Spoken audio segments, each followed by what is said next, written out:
Basi mpendwa mtazamaji na msikilizaji, karibu tena katika kipindi hiki kingine cha mjadala wa lesoni. Tunapenda kukukaribisha sana katika hiki kipindi, kuwa nasi mwanzo hadi mwisho ili tuweze kujifunza ukuu wa Mungu. Mimi niko hapa mbele yenu kama mwenyekiti wa kipindi hiki kifupi cha mjadala wa lesoni. Kwa majina ninaitwa Amos John. Mimi ni mkurugenzi msaidizi wa idara ya shule ya Sabato katika kanisa la Waadventista wa Sabato Kanani. Lakini pembeni yangu hapa kushoto kwangu ninaye Mada Rose Charles. Yeye pia naye ni mkurugenzi msaidizi katika idara hii ya shule ya Sabato upande wa ushirika.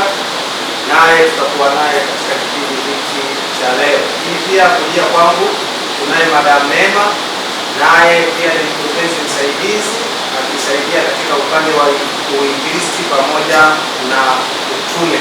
Lakini tunaye mwezeshaji wetu ambaye anatufanya tuweze kuonekana hivi, naye si mwingine bali ni Nelson Tungaraza. Tuko pamoja naye katika kipindi hiki.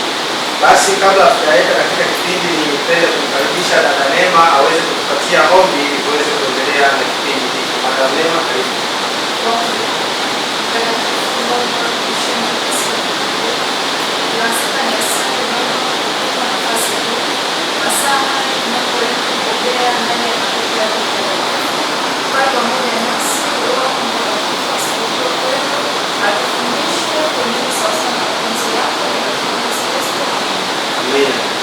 Basi nipende kualika tuwe pamoja katika kipindi hiki, na leo tutakuwa na mwongozo wa Bobea Andikoni ambao unaongozwa na vijana kuanzia miaka 16 mpaka miaka 35. Kama ilivyo kawaida katika kanisa letu la Waadventista wa Sabato, mpangilio huo katika idara hii ya shule ya Sabato. Nami kama mwenyekiti nitakwenda kuwapitisha kidogo katika somo lililopita, somo la juma la 8 ambalo lilikuwa linasema Yesu ni wa tofauti. Tuliweza kumuona Yesu kuwa ni wa tofauti katika vipengele mbalimbali, lakini sambamba na hilo tumeweza kujifunza mambo mengi katika masomo 3 au 4 yaliyopita, ambayo tulijifunza juu ya Uhindu, tukajifunza juu ya Ubuddha, tukajifunza juu ya Yesu na Uislamu. Lakini Sabato iliyopita tuliweza kutamatisha tukionyesha Yesu ni wa tofauti. Tuliweza kuona Yesu ni wa tofauti katika muktadha mbalimbali. Kwanza tulimwona Yesu ni wa tofauti katika kuzaliwa kwake. Yesu alizaliwa kwa utofauti. Biblia inasema, tazama mwanamke atachukua mimba naye atamzaa mtoto wa kiume ambaye Mungu aliwapa hadi jina lake kwamba yeye ataitwa Emmanueli, ambaye ni Mungu pamoja na sisi. Kwa hiyo tunamuona Yesu Kristo anazaliwa kwa kubeba mimba. Mariamu anabebeshwa mimba kwa uwezo wa Roho Mtakatifu. Na kuzaliwa kwa Yesu au kuzaliwa kwa Masihi, hakuna mwanadamu wala mfano wowote wa kuzaliwa kwake. Kwa hiyo tuliweza kumuona Yesu ni wa tofauti kwa namna hiyo, kwa sababu tumeweza kuona Wahindu, Wabuddha, Mtume Muhammad ambaye ni mwanzilishi wa Uislamu, yeye alizaliwa katika familia yao na Amina, mama yake Amina. Lakini Yesu tunamuona yeye anazaliwa kwa uwezo wa Mungu. Mariamu anabeba mimba kwa uwezo wa Roho Mtakatifu. Lakini pia tuliweza kumuona Yesu ni wa tofauti hata katika maisha yake. Maisha yake halisia aliyoyaishi Yesu hapa duniani, aliishi maisha matakatifu. Maisha matakatifu ambayo hayafananishi na maisha ya mwanadamu yeyote. Lakini pia tunamuona Yesu ni wa tofauti kwa muktadha wa tunasema katika miujiza. Yesu alifanya miujiza, alifanya mambo makubwa ambayo mwanadamu yeyote hajawahi kuyafanya katika dunia hii. Tunamuona Yesu anafanya muujiza mkubwa, anakwenda kwao na akina Lazaro, anamfufua Lazaro ambaye alikuwa amekufa kwa muda wa siku 4 akiwa kaburini. Lakini Yesu anakwenda anafanya muujiza, anapaza sauti yake, Lazaro amka, na Lazaro akaamka. Lakini tunaona Yesu ni wa tofauti hata katika kifo chake pamoja na kufufuka kwake. Hapa sasa ndipo tunakwenda kujikita katika somo letu la leo ambalo linatupeleka moja kwa moja katika ufufuo wa Kristo. Tunamuona Yesu Kristo anakufa. Yesu anakufa. Biblia inasema Yesu anakufa na anakaa kaburini kwa muda wa siku 2, na siku ya 3 Yesu akafufuka. Na hilo ndilo somo letu la leo ambalo tutakwenda kujifunza. Na kabla sijaenda mbali, nipende kuwakaribisha hata wenzangu nao pia, kama kuna mtu yeyote anaweza kusema chochote katika somo hili la 8. Karibuni sana. Karibu sana Madam Nene. Asante sana. Katika somo hili la ufufuo wa Yesu Kristo, ushahidi unahitajika na uamuzi. Tunaona Yesu aliishi maisha ya kibinadamu hapa duniani. Hakujitenga na wanadamu wala hakuonesha kuwa yeye ni Mungu, kujiweka mamlaka makubwa zaidi. Tunaona alivyoishi na wanadamu kwa upendo wa hali ya juu. Tunaona ni namna gani Yesu alijitolea kwa ajili ya dhambi zetu. Tunaona hakuwa na ubaguzi na mwanadamu yoyote, lakini baada ya hapo aliishi kwa kutudhibitishia na kutuelekeza ukuu wa Mungu. Tunaangalia katika somo letu hapa, tunaona ufufuo. Ufufuo unadhibitisha Yesu ni mwana wa Mungu. Katika Ukristo na madhehebu mengine tunatofautiana. Sisi wa Kristo tunaamini kuwa Yesu ni mwana wa Mungu na Yesu ni Mungu. Lakini madhehebu mengine hayaamini hicho kitu. Yanaamini Yesu ni mwanadamu kwa sababu alizaliwa katika tumbo la mwanadamu. Na wanaamini kwa kuwa amezaliwa hawezi kuwa Mungu. Tunaona tulijifunza kupitia Uislamu. Uislamu wanamwamini Yesu lakini hawamwamini kama Yesu ni Mungu. Na wanaamini ujio wa Yesu wa mara ya pili, lakini hawaamini kuwa huyo Yesu atawaokoa kwa mara ya pili. Baada yake wanamchukulia Yesu kama nabii, ambapo sisi wa Kristo tunamchukulia Yesu kama mwokozi wetu. Ufufuo unatuthibitishia kuwa Yesu ni mwokozi wetu. Yesu ndio ufufuo, Yesu ndio kila kitu katika maisha yetu. Tukimtanguliza Yesu kuwa wa kwanza, mambo yote yanawezekana. Kingine, ufufuo wa Yesu unamtenganisha na kiongozi yoyote yule wa kidini. Yaani Yesu hafanani na kiongozi yoyote wa kidini. Kwa hiyo tunaona ni tofauti gani Yesu alionao. Yesu ni wa pekee, Yesu ni wa thamani. Hafananishwi na kiongozi yoyote wa kidini. Maisha yake hapa duniani aliishi kwa namna ya tofauti. Yesu hakutenda dhambi, badala yake alituokoa kutoka dhambini. Tunaona baada ya kutoka kutoka dhambini, pia tunaona udhibitisho wake, alifufuka. Hakuna kiongozi yoyote aliyowahi kutoa mafundisho yake akafa na akafufuka.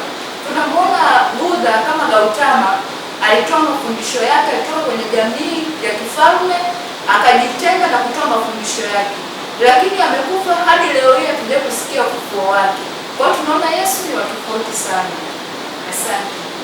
Asante sana kwa kuweza kutupitisha katika somo hili. Utangulizi wa somo hili la ufunuo wa Yesu Kristo ni somo ambalo sisi kwa Waadventista wa Sabato ni moja ya msingi katika kanisa letu la Waadventista wa Sabato. Nami nitawapitisha kwa haraka katika ufunuo, baadaye nitamkaribisha Madam Rose na yeye ataweza kusema kile ambacho amejifunza katika hili somo. Tutaenda kuangalia maana ya ufunuo. Ufunuo wa Yesu Kristo ni nini? Hapa tunaona ufunuo ni tukio la Yesu kufufuka kutoka kwa wafu siku ya tatu. Biblia inazungumza Yesu alifufuka siku ya tatu. Kwa hiyo tunaona ufufuo ni tukio la Yesu Kristo kufufuka kutoka kwa wafu siku ya tatu baada ya kusulubiwa kwake. Ukisoma katika kitabu cha Marko 16, ukisoma kitabu cha Luka kinaeleza haya, Luka 24, na ukisoma kitabu cha Yohana sura ya 20 kinaeleza kufa na kufufuka kwa Yesu Kristo. Kwa mujibu wa Paulo pamoja na mitume katika Wakorintho wa kwanza 15, kama Kristo hakufufuka, basi imani ya Kristo ni bure. Kwa hiyo kumbe sisi wa Kristo tunapaswa kuamini kwamba Yesu alikufa na akafufuka. Hapo ndipo Ukristo wetu unathibitika na unaonekana kwamba Ukristo wetu una maana. Tusipoamini kwamba Yesu alikufa na kufufuka, maana yake Ukristo ni bure. Hivyo ufufuo ndio msingi wa imani ya Kristo. Kwa tukishaelewa huu ufufuo wa Yesu Kristo, tayari hapa tunaona ndio msingi wa imani yetu ya Kristo ulipostirika. Ushindi wa ufufuo. Tunaona Yesu alishinda kifo na akafa, lakini bado Yesu alifufuka. Tunamwona Yesu mashahidi wengi wanatokea wakishuhudia kufa kwake. Ukisoma Biblia katika Wakorintho wa kwanza 15 fungu la 6, tunaona Yesu Kristo anafufuka na ushahidi unatolewa kwa sababu watu wengi walikwenda wakashuhudia. Tunamwona Mariamu Magdalena na Mariamu yule wa pili wanakwenda pale kaburini kumwangalia Yesu, lakini hawakumkuta Yesu.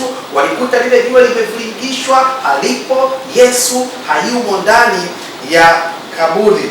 Lakini tunasema pia ufufuo wa Yesu Kristo unamtenganisha Yesu na kila kiongozi mwingine, kama alivyozungumza Madam Neema wa kidini. Hauwezi ukamfananisha na akina Gautama, hauwezi ukamfananisha na akina Mtume Muhammad, kwa sababu hawa watu wao walikufa na makaburi yao yapo hayajafufuka mpaka waleo, wala wao hawajapata nafasi ya kunyanyuka, kama ambapo Yesu Kristo yeye alikufa na akashinda kifo kwa muda wa siku 3, Yesu akafufuka.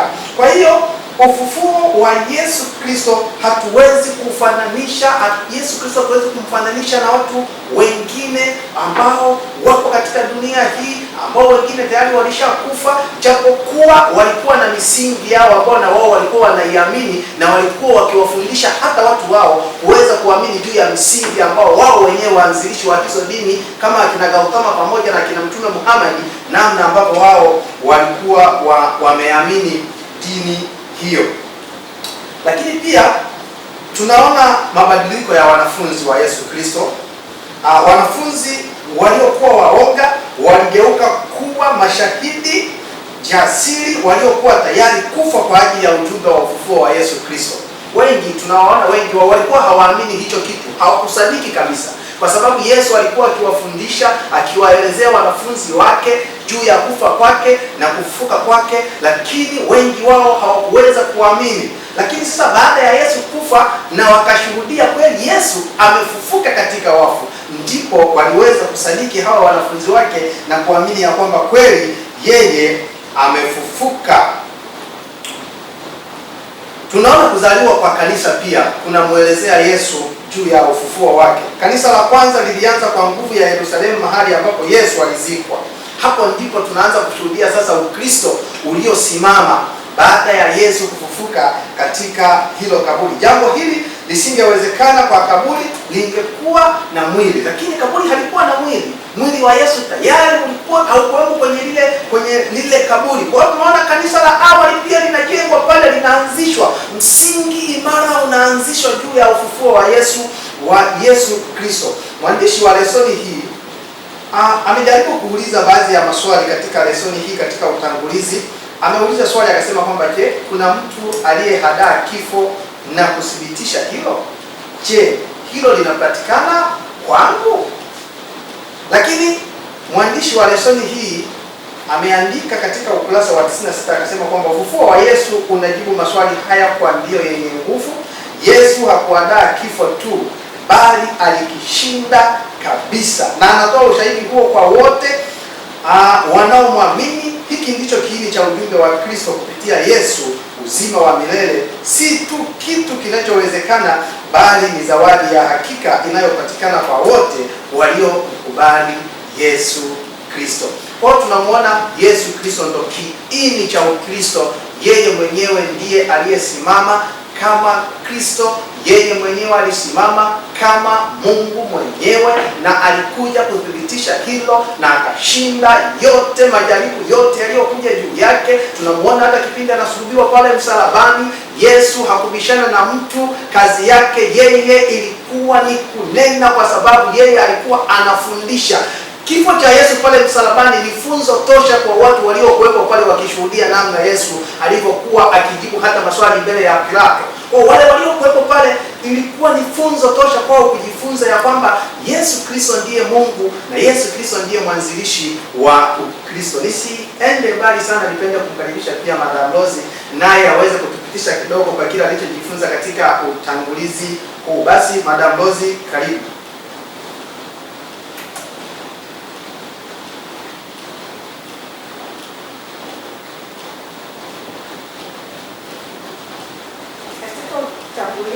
Katika somo letu la 9, ufufuo wa Yesu Kristo, naelezea ushahidi unaohitaji uamuzi.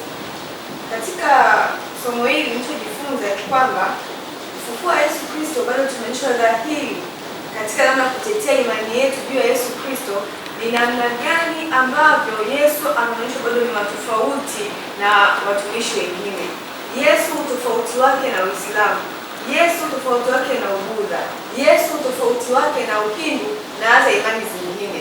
Kwa hiyo ufufuo wa Yesu Kristo unatuonyesha moja kwa moja dhahiri ni namna gani ambavyo Yesu sio nabii tu kama ambavyo wenzetu Waislamu wanavyosema, lakini Yesu ana uungu, ni Mungu na ni mwana wa Mungu. Kwa nini? Kwa sababu katika utangulizi tumeona namna gani ufufuo wa Yesu Kristo unatuonyesha katika dhana hiyo. Kwa maana gani? Kwa sababu tukio tu la kufufuka kwa Yesu Kristo, baada ya kuja tu kufufuka, hakufufuka katika namna ya kawaida. Alifufuka katika namna ya ajabu ambayo kila mtu alishangaa, na hata maneno yake wakati anatamka kipindi akiwa hai, wengi hawakuamini. Ila katika ufufuo wake, wengi pia waliamini kupitia hayo. Hata walikuwa na mashaka, wanafunzi wake waliamini kupitia ufufuo wa Yesu Kristo. Kwa hiyo tunaona ufufuo wake sio tu hali ya kawaida, ila ni ushindi juu ya dhambi. Yaani sisi ambao tumetenda dhambi, kupitia ufufuo wa Yesu tunapata ushindi kwa hilo. Lakini pia tukio hilo la ufufuo wa Yesu linatuma jibu yote kwamba Yesu ni nani? Ni mtu gani ambaye alizaliwa akafa na akafufuka? Tusiende mbali, hata mitume wengine ambao wanatetea imani katika namna nyingine walishakufa. Je, ni mtu ambaye mmoja wapo amefufuka? Hakuna. Kwa hiyo tunapopitia katika ufufuo wa Yesu Kristo kama ni jambo la muhimu sana kwa sisi ambao tunaamini, tunapata kwamba Yesu ndiye mwenye mamlaka juu ya uzima pamoja na mauti, lakini pia ndio msingi wa imani ya Yesu Kristo ambao sisi leo tunaita wa Kristo. Kwa hiyo yote aliye Mkristo, tukiwa tuamini katika ufufuo wa Yesu Kristo, ndipo tunapata uzima. Na ukizingatia somo lililopita tulijifunza kwamba Yesu ni wa tofauti. Yeye ndiye njia na kweli, yeye ndiye uzima. Kwa hiyo kupitia ufufuo tunapata uzima. Kupitia ufufuo wake tunapata njia. Kupitia ufufuo wake tunapata tumaini, kwa sababu tunaamini kwamba ipo siku ya mwisho ambapo tutakala mauti katika Kristo Yesu. Basi nasi tutafufuka na tutaishi yale maisha ya milele. Lakini pia kifo chake sio cha kudanganya wala sio cha kuongopa. Kifo chake kwa ni dhahiri, na kifo chake kilipangwa ili kuja kukomboa ulimwengu ambao ulipotea na dhambi. Asante. Okay, asante sana Madam Rose pia kwa kuweza kutupitisha kwa uzuri katika utangulizi. Tunapoelekea sehemu nyingine tena, kipengele kingine katika lesoni yetu hii. Sasa kama tunaamini kwamba Yesu alikufa na akafufuka, kwa nini mwandishi wetu ametumia dhana ya kwamba ni ushahidi unaohitaji nini? Ushahidi unaohitaji uamuzi. Sasa ni kwa nini mwandishi wetu ameweza kutumia dhana hii? Ufufuo si tu ushahidi, na ni dhahiri kwa sababu imeshathibitika hata katika maandiko matakatifu. Madam Rose ameweza kuzungumza. Lakini pia ufufuo, ushahidi huu unaohitaji uamuzi ni kwamba ni tangazo ya kwamba Yesu ndiye Bwana na ndiye Kristo mwenyewe anayesimama kwa ajili ya watu wake. Lakini pia ushahidi huu unahitaji Yesu aliyeshinda kifo, kwa maana ya kwamba ni ushahidi ambao tayari Yesu alishinda kifo. Lakini pia si kushinda kifo, bali kuna uzima wa nini? Uzima wa milele unapatikana kupitia katika kifo pamoja na kufufuka kwake. Kwa hiyo kama Yesu alifufuka kweli, basi kila mtu anaitwa kuitikia kwa toba. Kila mtu anapaswa aamini, awe na imani ya kwamba kweli Yesu alikufa na akafufuka. Lakini pia sio tu kuwa na imani, bali ni kutii, kwa sababu Kristo yeye ameshinda. Kwa hiyo hakuna nafasi ya kutochukua msimamo ama kuamini au kukata tamaa, kwa sababu kama Yesu alishinda kifo, basi hata sisi nasi tutashinda. Na sio tu kushinda, tutashinda zaidi ya kushinda, kwa sababu yeye alishinda. Kwa hata sisi pia tutakapokuwa tumeamini kupitia toba, kupitia imani, kupitia utii, nasi tutashinda kama Yesu Kristo ambavyo aliweza kushinda. Basi Nami niwapitishe pia katika sehemu inayofuata ya zama, ambao kuna kitu kinasema kwa sababu anaishi. Yesu anaishi. Maana baada ya kuwa amefufuka alipaa kwenda mbinguni kama ambavyo alikuwa akiwafundisha wanafunzi wake, na kule yupo kwa ajili ya kazi moja tu, anafanya maombezi kwa ajili ya watu wake wanaomtafuta yeye kila siku. Yupo katika kule mbinguni katika chumba cha patakatifu. Kazi yake ni sisi kutuombea. Kazi yake sisi tunapokwenda kupiga magoti mbele yake, yeye kazi yake ni kujibu yale yaliyo mahitaji yetu katika maisha yetu. Kwa sababu Yesu anaishi, mara nyingi hutumiwa katika muktadha wa Kristo, na kumaanisha kwamba sasa ina uhusiano wa moja kwa moja katika tukio la ufufuo wa Yesu Kristo. Kristo ndiye njia, na ametupa njia ya kipekee ambapo yeye anajifunua kabisa sasa moja kwa moja, nasi tu tunapaswa kutii na kufuata, kwa sababu yeye anajifunua kupitia maandiko matakatifu. Na ndio maana hata alipopaa kwenda mbinguni alituambia kwamba hata tuacha peke yetu, bali atatupatia msaidizi ambaye ni Roho nani jamani? Roho Mtakatifu. Huyu yupo kwa ajili ya kutusaidia sisi.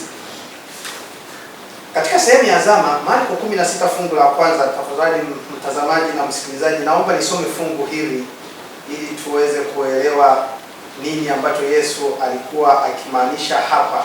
Katika kitabu cha Marko 16 na lile fungu la kwanza, Biblia inasema maneno haya: hata Sabato ilipokwisha kupita, Mariamu Magdalena na Mariamu mamaye Yakobo na Salome walinunua manukato wapate kwenda kumpaka Yesu mafuta. Hapa sasa tunapata washahidi wa kwanza kabisa wanaokwenda pale kaburini siku ya kwanza ya juma baada tu ya Sabato kuisha, kwa sababu Yesu alikufa siku ya Ijumaa. Biblia inasema alikufa siku ya Ijumaa, akapumzika kaburini siku ya Sabato, na watu wote walikuwa wameenda kuabudu katika hii siku ya Sabato, na siku ya tatu Yesu anafufuka. Ndipo tunamuona Mariamu wanakwenda kaburini kumpaka Yesu manukato, hawajamkuta Yesu kaburini. Kwa hiyo hawa tunawaona kwamba wanakwenda kushuhudia kwamba je, alichokuwa Yesu anakifundisha, je, kimetimia kweli?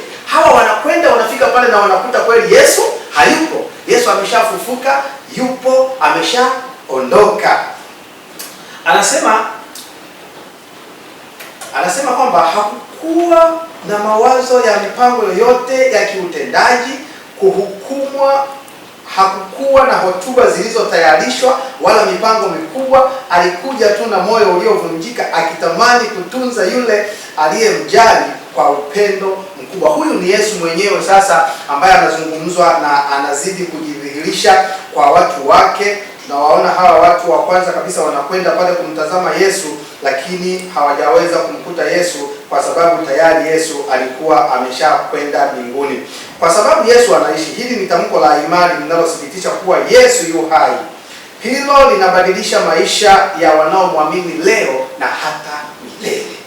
Sasa kama Yesu anaishi, basi hata sisi tutaishi hata milele kama yeye ambavyo anaishi. Kwa hiyo tuendelee kuamini ya kwamba Yesu alikufa, Yesu akafufuka kama ulivyo msingi wa imani katika mojawapo ya misingi katika kanisa letu la Waadventista wa Sabato. Hivyo nasi, mpendwa mtazamaji na msikilizaji unayetusikiliza, inakupasa kuweza kuamini ya kwamba Yesu alikufa na akafufuka, kwa sababu hiki ndiyo kiini cha Ukristo na ndiye yeye mwenyewe anasimama kama kiini katika Ukristo. Nipende kumkaribisha Madam Neema naye aweze kutupitisha katika sehemu ya zama. Baadaye nitampa nafasi Madam Rose, tutakuwa tunahama kuelekea katika kipengele kingine pia. Karibu Madam Neema. Asante. Katika sehemu ya zama hapa tunasema kwa sababu anaishi. Kwa sababu Yesu anaishi, anatuthibitishia kama yeye alishinda kifo, sisi ni nani tusishinde? Kwa hiyo inabidi tuwe na tumaini, kwa sababu yeye anaishi, pia na sisi tutaishi. Tunaona katika hichi kipengele cha zama amemzungumzia mwandishi, kamzungumzia Mariamu. Mariamu Yesu alimtoa katika kifungo cha mapepo 7. Tunaona ni jinsi gani alimpa matumaini mpaka Mariamu kumwamini Yesu na kuamini kama yeye ndio mwokozi wa maisha yake. Hata pale Yesu alipokufa, Mariamu alikuwa amepoteza tumaini kabisa. Hata ile siku ya tatu ambapo Mariamu alienda katika kaburi na kukuta mwili wa Yesu hamna, alikata tamaa na kuvunjika kabisa moyo. Hakujua ni nani tena atakuwa msaada kwake. Lakini sauti ya Yesu ilimjia na kuliita jina lake. Baada ya kuliita jina lake ndipo alipoamini kuwa Yesu yupo na anaishi na ndio atakaye kuwa tumaini lake na wokovu wake. Tazama, huyo Mariamu alimwamini Yesu na kumpa kipaumbele kuwa yeye ni mwokozi wa maisha yake. Na ndipo Mariamu alijikita katika uaminifu mkubwa wa kumwamini Yesu. Vivyo hivyo hata sisi tunatakiwa tujifunze kupitia huyu Mariamu. Tutajifunzaje kupitia Mariamu? Hata kama sisi tunapitia magumu kiasi gani, tuamini yuko mwokozi wetu na mfariji wetu atakayetupa matumaini, na tuamini kuwa yeye yuko na sisi siku zote. Tumuweke kuwa kipaumbele cha kwanza katika mambo yetu, awe wa kwanza katika kila jambo tunalolitenda, yeye awe wa kwanza. Tumwamini yeye na kumtanguliza yeye pia. Ni mambo gani tujifunze kupitia Yesu alipokuwa anamtia Mariamu moyo? Tujifunze mambo gani hapa? Tuzingatie mambo gani? Tuvunje mipaka ya kuwasikiliza wengine. Yaani kuna namna tunawatenga wengine. Ni namna gani wengine wana uhitaji wa msaada? Huenda uhitaji wao ni sisi wenyewe, lakini sisi wenyewe tunawatenga na kuwatupilia mbali. Kama sisi wa Kristo hatuwezi kuwasaidia wahitaji, ni namna gani hao wahitaji wataamini kama Yesu yupo? Inabidi tuvunje mipaka, yaani tusiwe na mipaka ya kuwasaidia wengine. Mipaka iwe ya kuwasaidia kila siku, kila wakati wowote watakaohitaji msaada, tuwe tayari kuwasaidia. Kingine, tutoe huruma na upendo. Inahitaji tuwe na huruma pia na upendo ndani yetu. Tusiwapende tu ndugu zetu, tusiwapende tu majirani wala marafiki, hata watu ambao hatuna ukaribu nao inabidi tuwapende na tuwe na huruma nao. Kingine pia, tufunue ukweli kwa hekima. Kuna namna tunafunua ukweli ambavyo sio kwa hekima. Unajua kabisa huyu mtu kuna kitu anakiamini, lakini wewe unataka ufosi kitu chako unachokiamini kimfikie. Inabidi tufikishe kile kitu unachokiamini wewe, inabidi ukifikishe kwa hekima. Kupitia imani ile anayoiamini yeye, inabidi upitie katika ile imani ili kufikisha ujumbe wako na imani yako pia unayoiamini. Kingine, tulete mabadiliko kwa wengine. Inabidi tulete mabadiliko kwa namna na kwa njia tofauti tofauti. Kuleta mabadiliko kwa wengine haipaswi yani tufike tu kila mtu ana uaminifu wake na anachokiamini. Mabadiliko yanahitajika na hekima inahitajika pia. Asante. Katika sehemu ya zama kwa somo hili tunaona kwamba kwa sababu anaishi. Nani anaishi? Yesu anaishi. Na watumishi waliopita wamejaribu kuzungumzia karibu sehemu yote. Ila pia ambacho nimebarikiwa kupata ni badiliko baada ya kukutana yule anayeishi. Mariamu alionekana kuvunjika moyo. Lakini pia tunasoma ndio kwamba tunaona Mariamu alikuwa ni mtu wa mwisho kuondoka pale msalabani wakati Yesu alikuwa msalabani. Lakini pia ndiye alikuwa ni mtu wa kwanza kufika kaburini siku ya Jumapili. Na lengo lake kubwa lilikuwa kwenda kumpaka mafuta Bwana wake. Kwa nini? Tunaona ni upendo kiasi gani Mariamu alikuwa nao ndani ya moyo wake, ambaye alitengenezewa na Yesu kabla ya kufa kwake. Ule upendo aliona ni wa thamani na ni mkubwa, na ndio maana anaye akaona na mimi nifanye kwa Bwana wangu kitu kile ambacho Mungu Bwana alinifanyia. Na ndipo tunapomuona Mariamu akifika pale, hakumkuta. Na ndipo akakimbia kwa wanafunzi wawili, tumeona Simon Petro na Yohana, kuenda kuwaita kwamba jamani, huku hatumuoni Bwana wetu. Lakini tunamwona Mariamu ndio mtu wa kwanza kukutana na Yesu.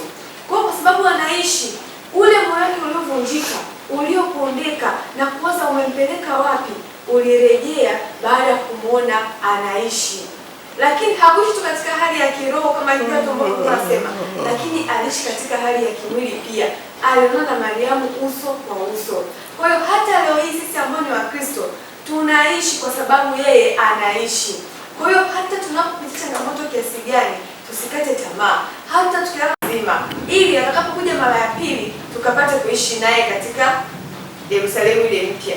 Lakini pia kupitia somo hili la Yesu Kristo kumfariji Mariamu, iliyonifundisha sisi kwetu leo, ambao tunakutana na watu na moyo uliovunjika na uliopondeka, watu wakata tamaa, tuwe ni mfano wa kuigwa pale tunamtangaza Yesu. Tunamtangazaje Yesu? Tunamteteaje imani hii ya Yesu Kristo ambayo tunamwamini? Kwa kuweza kuwafariji wengine na kuwapa tumaini kwamba katika hili usichoke, ipo siku litakwisha na utapata ushindi.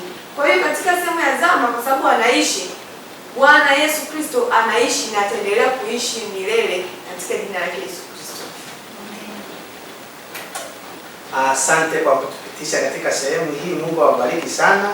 Tunamwona Mariamu huyo, ukisoma katika Yohana 20 fungu la 11 nasema kwamba lakini Mariamu alikuwa akisimama karibu na kaburi nje yake analia. Basi akilia hivi aliinama na kuchungulia ndani ya kaburi. Kwa hiyo ni kwa namna gani ambapo tunamuona Mariamu kwanza tunaona alikuwa wa mwisho kutoka pale kaburini baada ya Yesu kuwa amezikwa. Mariamu tunamuona ni mtu wa mwisho kutoka. Lakini pia tunamuona ni mtu wa kwanza kwenda kwa Yesu. Huu tunaona ni moyo wa ujasiri na ni moyo mkubwa uliojaa upendo ndani yake kwa mtu anayekusaidia. Tujifunze wapendwa, tuishi katika tumaini la Bwana wetu Yesu Kristo hata pale Mungu anapokuwa anatutendea mambo makuu katika maisha yetu. Tujifunze hata kurudisha fadhili zetu kwake. Tujifunze kuwa na moyo yenye unyenyekevu, mioyo iliyojaa upendo mwingi, hata kurudisha fadhili zetu kwa Yesu Kristo. Mariamu anatufundisha somo kubwa na anatupatia somo kubwa la kujifunza sisi leo hii katika maisha yetu. Lakini pia twende katika kipengele kingine, kipengele ambacho kinasema ni fasiri, ukweli au kisa cha kubuni, ushahidi wa ufufuo wa Yesu Kristo. Hapa tunaona kuna hoja mbalimbali ambazo zinatolewa kuunga mkono ukweli huu wa ufufuo wa Yesu. Tunaona kuna kipengele cha kwanza kinaonekana ni kaburi lililokuwa wazi.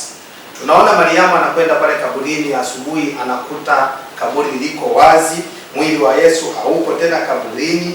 Yesu ameshakwenda, hayumo kaburini. Huu ni uthibitisho tosha wa kuonyesha ni kama kisa. Watu wanaona ni kama kisa cha kubuni, lakini ni ukweli mtupu kwa sababu Biblia inafunua hili na inalizungumza hili. Tunamwona Mariamu anakwenda pale kama tulivyoona hapa. Mariamu anafika, anachungulia, hajamuona Yesu. Ikali Mariamu alikuwa akilia, yeye akijua tu kwamba Yesu yupo, na anapomchungulia hajamuona Yesu Kristo. Kwa hiyo huu ni uthibitisho tosha na sio kisa cha kubuni ambacho kina watu wengi huwa wanasema imeandikwa wapi, nani aliyeandika. Watu wengine wanaenda mbali sana, wanasema kwamba hata hao walioandika nao walikuwa ni watu tu kama sisi. Hapana, ni Mungu mwenyewe ndiye alikuwa akiwaongoza hata kuyasema haya, hayakuwa yanatoka tu midomoni mwao. Kwa hiyo kaburi kuwa wazi, huu ni uthibitisho tosha ambao unaonyesha ya kwamba ni kweli Yesu alikufa na Yesu alifufuka. Lakini pia tunaona mashahidi wengine wengi. Paulo anaandika akithibitisha hilo kwamba Yesu aliwatokea watu wengi, zaidi ya watu 500 aliwatokea kwa wakati mmoja. Akionekana Yesu kwa mara nyingine sasa, na tayari alikuwa ameshafufuka. Katika Wakorintho wa kwanza 15 fungu la 6 Biblia inaeleza hilo kwamba Yesu aliwatokea. Paulo anatuelezea aliwatokea watu zaidi ya 500 kwa wakati mmoja. Lakini pia tumeona kule mwanzoni nilielezea juu ya mabadiliko ya wanafunzi wa Yesu. Wengi wao pia walibadilika. Naona hoja hii inaelezewa hapa kwa kina zaidi. Lakini hoja hizi tuliona mwanzoni pale kwamba ni mwanzo wa kanisa la awali ambapo Yesu sasa anakufa. Hiyo pia nayo tumeweza kuiangalia kama kaburi tupu. Tumeona kuna mabadiliko, na yenyewe tumeiona kuonekana kwa Yesu kwa watu hawa zaidi ya 500, na yenyewe tumeiona hata pale mwanzo nilisema kusulubiwa. Anasema mwandishi anasema kwamba kusulubiwa kwa Yesu kulitokea mauti.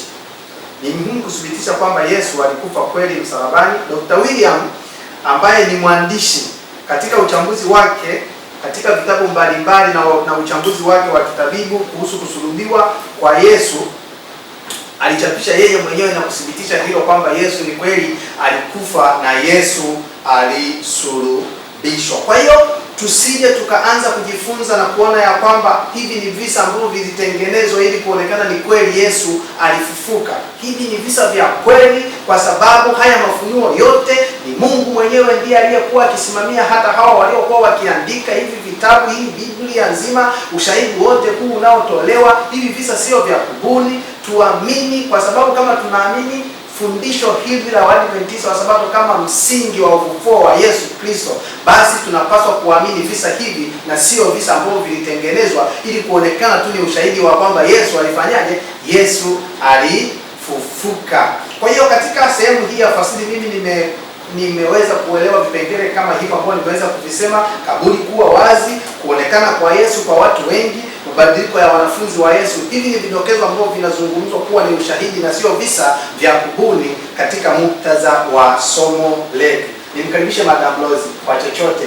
Baada ya hapo tutaenda katika sehemu nyingine. Madam Neema utatupitisha katika sehemu ya arika. Basi Madam Lozi, tupitishe kidogo katika hii sehemu ya fasiri. Baada ya hapo Madam Neema utatupitisha kwenye arika. Tutakuwa tunaelekea mwishoni kabisa mwa somo letu. Karibu sana. Asante. Katika sehemu ya fasiri tunaona kwamba kuna sababu mbalimbali ambazo zinaonyesha ni ukweli katika ufufuo wa Yesu na wala sio kisa cha kubuni. Na tukiangalia vipengele hivi, mwandishi anatujaribu kuona katika vipengele kadha wa kadha, ikiwa kusulubiwa kulikoleta umauti. Lakini tunaona katika kusulubiwa kuleta umauti, si wale askari walijaribu kuendelea kumsulubisha Yesu na walijaribu kuendelea kumweka majeraha katika mwili wake kukisha kwamba hazimii wala aponi, ila akufa kabisa. Lakini walisahau kitu kimoja, kwamba Yesu tayari alikuwa amekwisha kufa.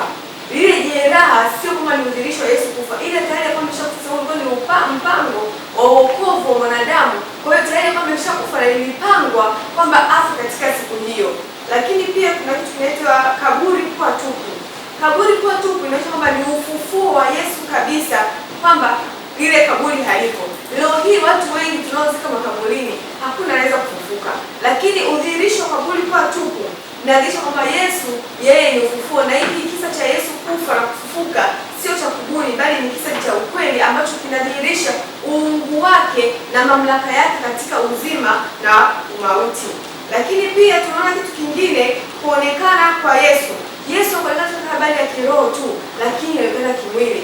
Tunaona katika maandiko matakatifu aliwatokea, kwanza alimtokea Maria Magdalena kimwili kabisa na kuzungumza naye, lakini pia alienda kwa wanafunzi. Tunamwona Tomaso na kuamini, lakini mpaka akamwambia ndiye mimi, nishike hata viganja vya mikono yangu na kuona yale majeraha. Kwa hiyo tunaona kabisa kwamba kuonekana kwa Yesu, kuonekana katika hali ya kiroho, kwamba hatukumuona kimwili, hata kimwili alionekana. Na ndipo ambapo tunamwona wote wanaonekana kwa Maria Magdalena kwa mara ya kwanza, alimwambia sijapaa kwenda kwa Baba yangu. Kwa hiyo tunaona kabisa hiki ni udhihirisho na ni ukweli kabisa, wala sio kisa cha kubuni. Lakini pia mabadiliko, kila aliyekutana na Yesu alipata tumaini. Kila aliyekutana na Yesu alipata farijiko. Kila aliyekutana na Yesu aliona kuwa ni mtu mpya. Kwa hiyo kubadilika kwetu ni udhihirisho kwamba kifo na ufufuo wa Yesu Kristo ni kitu dhahiri na wala sio kitu cha kubuni kama watu wengine ambao wanavyodhani. Na ndio maana tunaonyesha kwamba ni kitu gani kingine ambacho unaweza kusema kudhihirisha kwamba ndicho ambacho kimepelekea kuonekana ufufuo wa Yesu kuwa ni kitu dhahiri. Ukisoma maandiko katika Yohana 20 mstari wa 5 na 7 inaonyesha kwamba sanda yake ilikuwa pembeni, lakini pia sanda kuwa pembeni tunaona kabisa leso. Kwa hiyo mpenzi mtazamaji na msikilizaji, katika upande wa fasiri tunaona tuna vipengele ambavyo vinaonyesha ufufuo na ushahidi wa ufufuo wa Yesu Kristo ni dhahiri na wala sio kisa cha kubuni. Ukiangalia katika upande wa kaburi kuwa tupu, kusulubiwa kutokea katika umauti, kwamba Yesu alikufa kabla hata ile jeraha kuonekana. Lakini pia kuonekana kwa Yesu kuanzia kwa Maria Magdalena pamoja na wanafunzi wake hata kwa wale watu 500. Na pia badiliko, unapokutana na Yesu tunapata badiliko chanya katika maisha yetu. Lakini mbali na hapo tunaona katika Yohana 20:5-7 inaonyesha kwamba wakati baada ya kufufuka Mariamu Magdalena walikuta nguo ziko pembeni, zilikuwa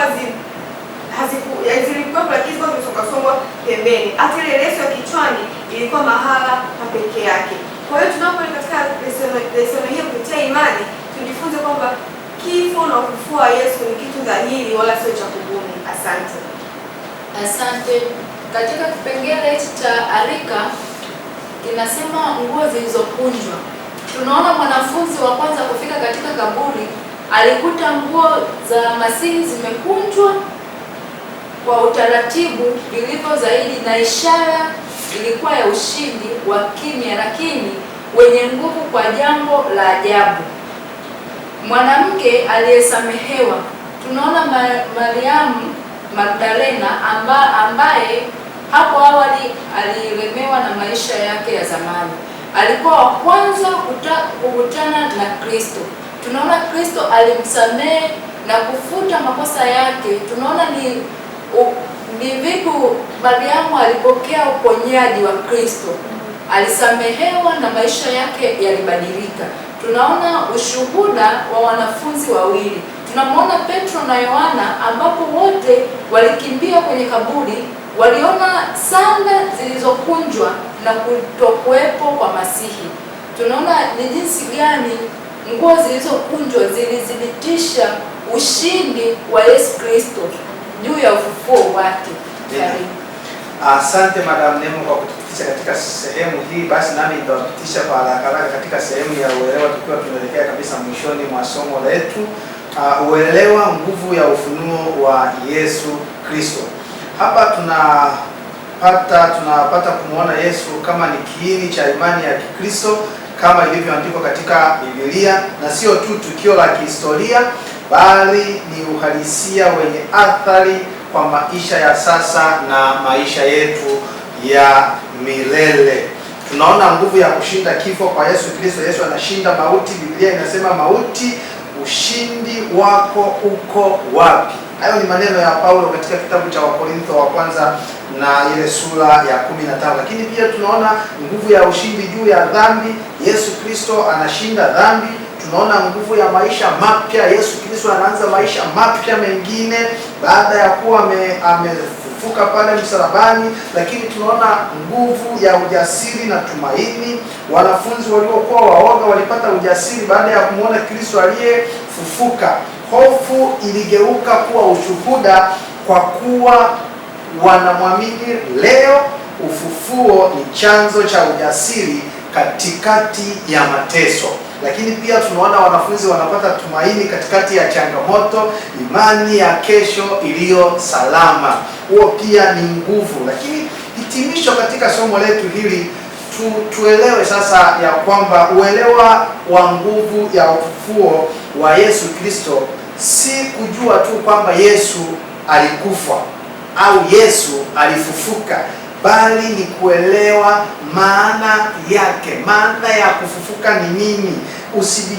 Yaani inayothibitisha Yesu ni Bwana, inatoa uzima wa milele, lakini pia inaleta mabadiliko katika maisha ya mwanadamu. Basi nimkaribishe Madam Lozi aweze kutuhitimishia somo letu kwa kutuelewesha sasa ni nini ambacho tunapaswa kufanya katika hili somo. Karibu Madam Lozi. Asante. Katika kuhitimisha somo letu hili, tutambue kwamba ufufuo wa Yesu Kristo hatuangalii tu kwa nini alifufuka au ni dhana gani. Ufufuo wa Yesu Kristo umetuletea uzima. Ufufuo wa Yesu Kristo umetuletea tumaini. Tofauti na waandishi wengine na imani zingine ambazo tunatuambia kwamba ukitaka kupata amani ujitenge, ukitaka kupata kutokana na mateso ujitenge. Lakini kwa Yesu, tunapoenda kwake tunapata amani na hatuwezi kujitenga na Yesu. Kujitenga na Yesu ndipo tunapata mateso. Kwa hiyo katika mambo ya muhimu, kipaumbele kikubwa cha Yesu ni kutuokoa. Wale wanaovunjika mioyo watakiwa waokolewe. Na ndio maana baada ya kufufuka, hata kama mwili wake ulibadilika, lakini tabia ya Yesu haikubadilika.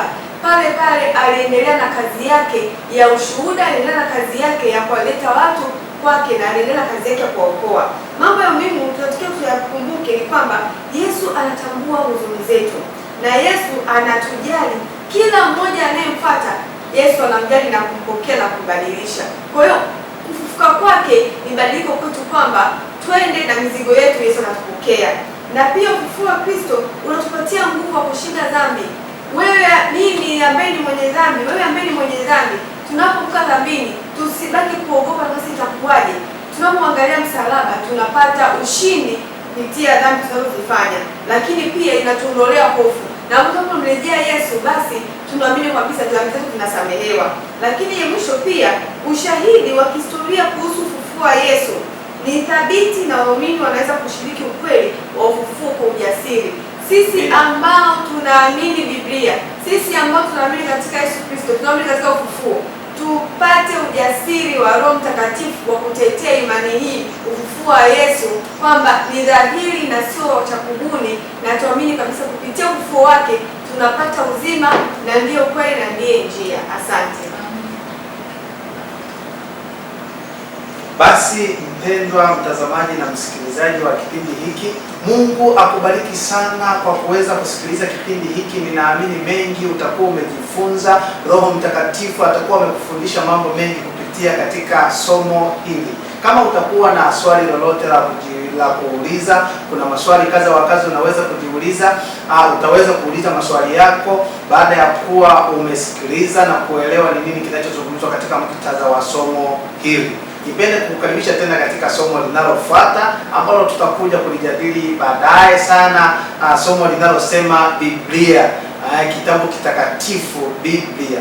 Basi tukiwa tunaelekea mwishoni kabisa wa somo hili, ni wakaribishe mpendwa msikilizaji na mtazamaji, tuweze kufumba macho tuombe. Baba yetu mtakatifu na Mungu wa mbinguni, asante Mungu wetu kwa kutufundisha uelewa huu mpana wa kuelewa ufufuo wako kuwa ndio kiini cha maisha yetu katika Ukristo. Asante Yesu Kristo kwa sababu umetufunza. Asante Yesu kwa sababu tunakwenda kutii na kuamini yale yaliyo maagizo yako kupitia somo hili. Neema yako Mungu wetu yatosha, upendo wako watosha, na ushirika wa Roho Mtakatifu ukawe pamoja nasi Mungu wetu sasa na hata milele, kwani nimeomba kwa imani ni kupitia jina la mwanao Yesu Kristo. Amina.